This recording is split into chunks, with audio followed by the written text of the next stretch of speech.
नाज़रीन, चौथे हिस्से जा 3 सितारा कैप्रिकॉर्न, जद्दी, एक्वेरियस, दिलो, पाइसेस, हौत।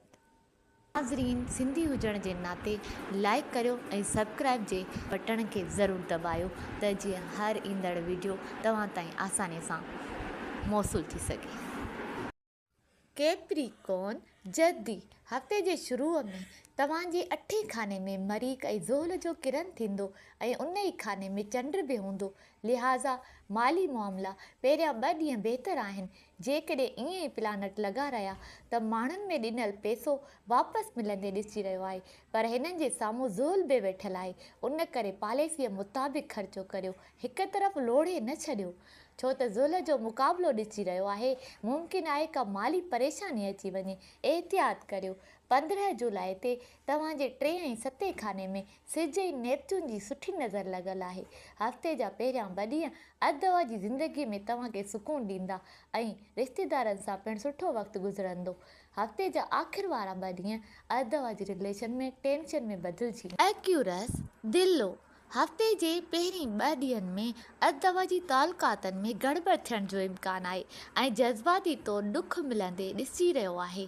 ऐं 15 जुलाई खां माली मामलनि में तवजा ॾींदा ऐं तमामु घणो पैसो पिणु अची रहियो आहे ऐं तव्हांजी जॉब जे हवाले सां का ख़ुशकिस्मती ॾिसी रही आहे।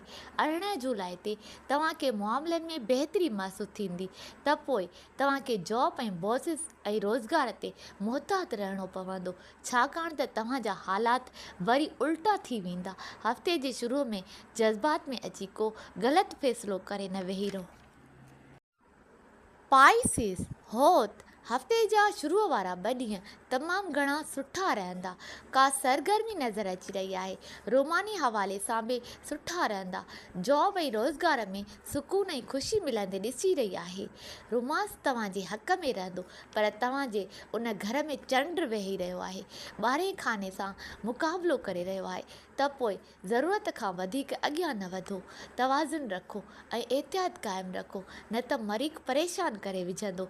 ऐं अधु जी मामलनि में रोमांस में हफ़्ते जा पहिरियां 2 ॾींहं इंजॉय जा सुठा अची रहिया आहिनि, त हफ़्ते जा आख़िर वारा 2 ॾींहं उल्टा थी वेंदा, उन लाइ एहतियात खां कमु वठंदा।